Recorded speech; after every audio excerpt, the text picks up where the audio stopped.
मैं अलका ठाकुर हूँ और आप सभी का अलका मेडिकल क्लासेस में स्वागत है। तो आज हम कुछ ऐसे टॉपिक के बारे में बात करने वाले हैं जो बहुत सारे लोगों में ये देखने को मिलता है, लेकिन उन्हें उस वक्त समझ में नहीं आता है। ये थोड़ा सा खतरनाक ज़रूर है अगर आपको ये लक्षण दिखाई देते हैं तो, लेकिन उतना भी ज़्यादा नहीं है।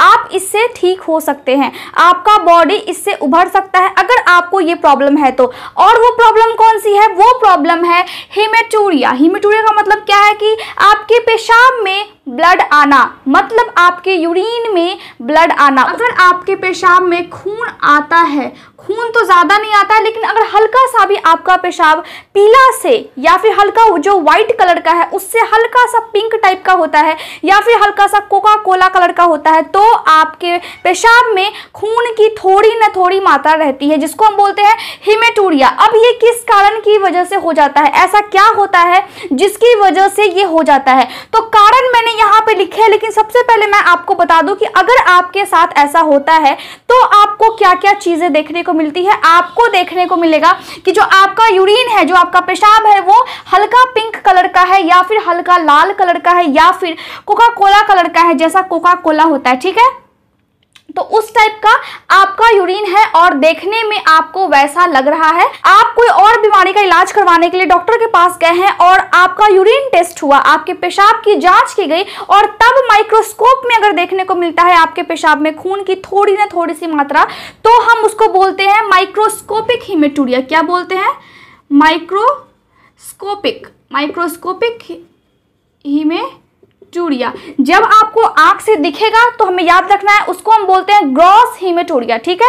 यहाँ पे हमने समझ लिया कि ये क्या होता है। लेकिन एक बात और, जब पेशाब आपको होता है और आपके पेशाब में ब्लड भी आता है तो बहुत सारे लोगों को कुछ भी प्रॉब्लम नहीं होता है बॉडी में और उनको पेशाब करते वक्त दर्द भी नहीं होता है। तो ये ऐसा हो सकता है, अगर आपके पेशाब में ब्लड है तो उस टाइम हो सकता है कि आपको कोई भी दर्द ना हो, तो ये नॉर्मल है, ठीक है। लेकिन आपको दर्द भी हो सकता है, बहुत सारे लोगों को दर्द होता है।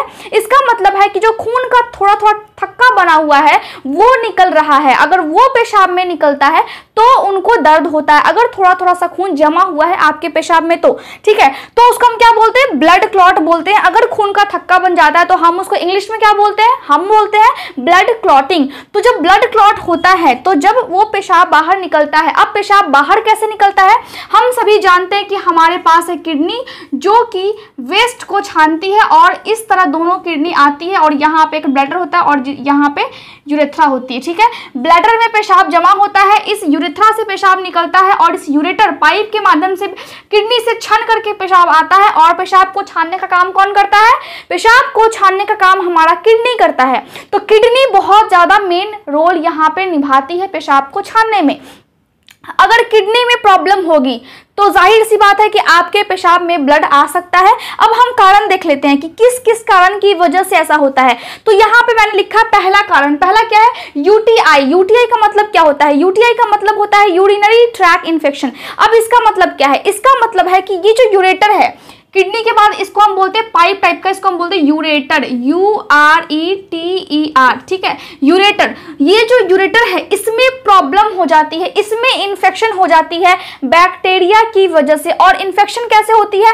आप अगर कहीं भी जाकर के बाहर में, जहां पे इन्फेक्शन है, जहां पे गंदी जगह है, वहां पे अगर आप पेशाब करते हैं तो बाहर से बैक्टीरिया आपके शरीर के बाहर वाले अंग को, जहां से आप पेशाब करते हैं, उसको पहले संक्रमित करती है, उसको पहले इन्फेक्टेड करती है और उसके बाद इधर फिर ऊपर से ब्लैडर और फिर धीरे धीरे करके ये पाइप, जिसको हम यूरेटर बोलते हैं, उसको भी संक्रमित कर देती है। अगर आप इसका इलाज नहीं करवाएंगे तो आपके किडनी को भी ये संक्रमित कर देगी।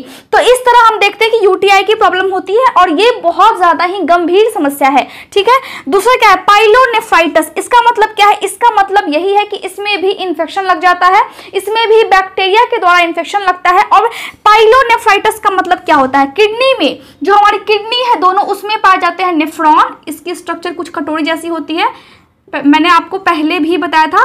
तो ऐसी जो स्ट्रक्चर है वो बहुत सारी होती है, एक किडनी में और दूसरी किडनी में भी बहुत सारी होती है, ठीक है। तो बहुत सारी जब ऐसी नेफ्रॉन होती है तो उनमें सूजन आ जाता है। जब इनमें सूजन आता है किसी बैक्टीरिया के इन्फेक्शन की वजह से तो हम बोलते हैं पाइलोनेफ्राइटिस। इसकी वजह से भी आपका जो यूरिन है उसमें ब्लड आ सकता है, आपका जो पेशाब है उसमें आपको खून देखने को मिल सकता है। तीसरा क्या है, ब्लैडर और किडनी स्टोन। देखिए अगर आपके किडनी में स्टोन हो जाए, मान लीजिए कि यहाँ पे पत्थर हो जाए, अब स्टोन कैसे हो सकती है, अब स्टोन यहाँ पे कैसे होगी, मान लीजिए कि यहाँ पे जो पेशाब छन करके आ रही है उसमें कुछ मिनरल्स होते हैं, वो अगर जमने लगे यहाँ पे किडनी के अंदर वाले दीवार पे या फिर यूरेटर जो पाइप होती है उसके अंदर वाले साइड में अगर जमने लगे, या फिर यहाँ पे जहाँ पे पेशाब इकट्ठा होता है यहाँ पे अंदर वाले साइड में अगर जमने लगे, तो उस टाइम में क्या होता है, उस टाइम में वो एक पत्थर का रूप ले लेती है धीरे धीरे करके। तो हम उसको क्या बोलते हैं, उसको बोलते हैं किडनी स्टोन, क्योंकि वो हार्ड हो जाती है पत्थर के जैसा, इसीलिए हम उसको किडनी स्टोन बोलते हैं। या फिर हम उसको ब्लैडर स्टोन, अगर ब्लैडर में होगा जहां पे पेशाब इकट्ठा होता है तो हम बोलेंगे ब्लैडर स्टोन, ठीक है। तो उसकी वजह से भी आपके पेशाब में खून आ सकता है, क्योंकि अगर स्टोन होगा तो आपके अंदर वाले सतह को, अंदर वाले लेयर को वो प्रभावित करेगा, अफेक्ट करेगा, ठीक है। इसकी वजह से भी यूरिन में ब्लड आ सकता है। इसके बाद क्या है, एनलार्ज प्रोस्टेट। मान लीजिए कि जो पुरुष होते हैं उनमें जो ब्लैडर होती है उसके बाद छोटा सा होता है प्रोस्टेट ग्लैंड। अब प्रोस्टेट ग्लैंड क्या होती है, इसके साथ साथ इसमें क्या क्या बीमारियां हो सकती है इसके बारे में भी मैंने आपको बहुत अच्छे से बताया, तो आप जाकर के उस वाले लेक्चर को जरूर से जरूर देखें ताकि आपको समझ में आ जाए। चलिए, तो यहाँ पे है ब्लैडर, ब्लैडर के बाद पुरुषों में होती छोटा सा प्रोस्टेट ग्लैंड, उसके बाद उनका होता है पेनिस जहां से वो पेशाब करते हैं। तो ये जो प्रोस्टेट ग्लैंड है इसकी जब साइज बड़ी हो जाती है नॉर्मल से, तो यहाँ पे क्या होता है, यहाँ पे ये जो ब्लैडर है उस पर प्रेशर बनने लगता है। जब इस पे प्रेशर बनता है, जब इस पे दबाव बनने लगता है, तो उस टाइम में यूरिन से ब्लड आ सकता है, क्योंकि यहाँ पे दबाव पड़ा है तो कुछ ना कुछ प्रॉब्लम हो जाती है, ठीक है। इसके बाद क्या है, इसका किडनी डिजीज। अब किडनी डिजीज में क्या होता है, अधिकतर हम देखते हैं ग्लोमेरुलोनेफ्राइटिस। मैंने आपको क्या बताया कि इसमें जो यहाँ पे छनता है पेशाब, यहाँ पे क्या बोलते हैं, ग्लोमेरुलस बोलते हैं, इस वाले कप टाइप का होता है, ठीक है। यहाँ पे तो उसमें सूजन हो जाती है, और साथ ही साथ ये अधिकतर किसमें होती है, जो डायबिटीज के पेशेंट है उनमें ये ज्यादा प्रॉब्लम देखने को मिलती है, ठीक है। या फिर खुद पे खुद भी ये प्रॉब्लम हो जाती है, लेकिन डायबिटीज वाले पेशेंट को ये बहुत ज्यादा प्रॉब्लम हमें देखने को मिलता है कि उनके यूरिन में अगर ब्लड आती है तो उसका कारण बहुत ज्यादा चांसेस है कि ग्लोमेरुलोनेफ्राइटिस ही हो,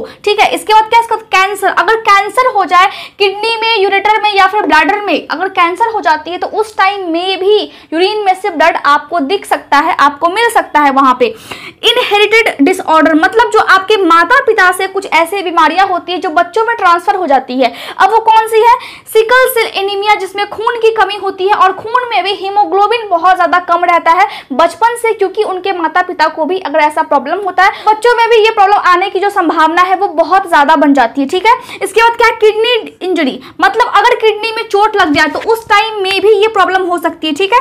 इसके बाद क्या है, मेडिकेशन। कुछ मेडिसिन ऐसी होती है जैसे कि अगर कैंसर की मेडिसिन हो गई, जो कैंसर के पेशेंट को हम देते हैं, अगर वो मेडिसिन यूज करते हैं बहुत ज्यादा, किसी पेशेंट के बॉडी में अगर ब्लड बहुत ज्यादा जमने लगा है किसी कारणवश, तो हम उसके खून को पतला करने के लिए दवाई देते हैं, जैसे कि यहाँ पे हम लिखते हैं हिपैरिन, ठीक है। तो हिपैरिन खून के पतला करने की दवाई है, तो ये एंटीकोगुलेंट वाली दवाई से या फिर कैंसर की जो दवाई होती है कुछ कुछ, उस दवाई की वजह से यूरिन में ब्लड आ सकता है। इसके बाद क्या है, स्ट्रेन्यूअस एक्सरसाइज, मतलब अगर बहुत ज्यादा आप भारी एक्सरसाइज कर लेंगे, ऐसे तो ये रेयर है, बहुत कम देखने को मिलता है, लेकिन कभी कभी ऐसा होता है कि आप अगर बहुत ज्यादा भारी एक्सरसाइज कर लेंगे, उसकी वजह से अगर किडनी पे प्रेशर पड़ा या फिर यहाँ पे अगर चोट लग गई या फिर यहाँ पे बहुत ज्यादा प्रेशर पड़ गया, दबाव पड़ गया कुछ वजन उठाने की वजह से, तो आपके यूरिन में ब्लड आ सकता है। तो ये जो सभी कारण है उनकी वजह से यूरिन में यानी कि आपके पेशाब में ब्लड हमें देखने को मिल सकता है।